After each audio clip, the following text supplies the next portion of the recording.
Welcome to your next installment on the psychological success side of things, and today we're going to be going into a really important topic on the behaviour change side of things.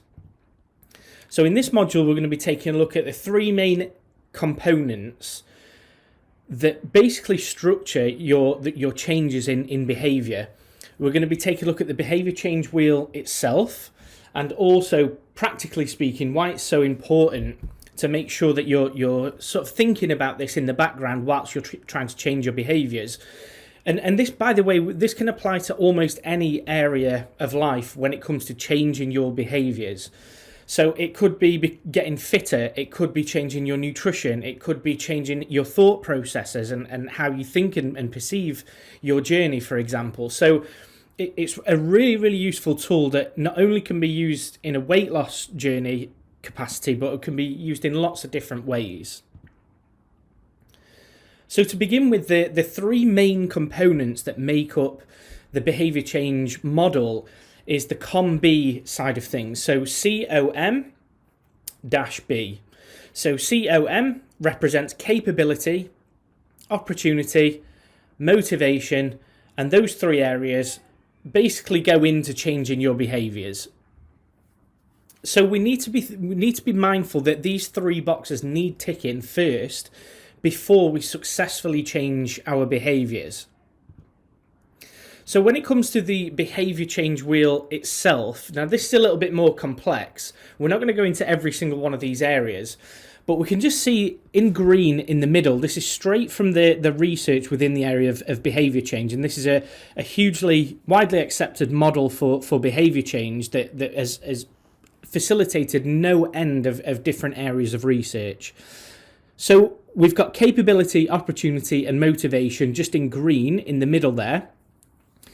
And then we've got some areas in red surrounding it. We're not going to pay too much attention to the grey areas because those areas are a little bit more broadly speaking. So, taking a look at society in general and on a population level. So with you personally, if we take a look at opportunity, and just above opportunity we have education, and then we take a look at motivation and we have training just below that in red. So we can start taking a look at these different areas and thinking to ourselves, well, as part of these modules, this program that you're going through right now, you're basically getting the education and training aspects already. So two of those boxes are ticked. And then if we take a look at capability, for example, what's happening within your environment? Does it need restructuring? Is it a case that it could literally be as simple as if you're wanting to go out for a run the next morning, what's happening within your environment? Is your kit already ready? Are your trainers by the door already? Everything's just completely taken care of. So there's as minimal friction to you taking action on that new behaviour as possible every day of the week. And then we take a look at things like restrictions. What are the things that are stopping you from achieving what you want to achieve? And we can take a look at those and start filling in those gaps. So a really, really useful diagram here that just, I suppose, opens up your eyes to help you realise that there's more to behaviour change than just maybe wanting it enough, for example. So like we said, you'll have heard it many times. It might not be that exact sentence, it might be other varieties, but you don't want it enough, or I just can't do this, and that sort of these sort of presentations to ourselves in our own minds.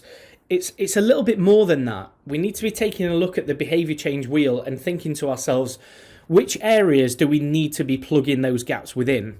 So do you have the competency? If you don't, these modules will most likely cover all elements on the nutrition side to up your competency.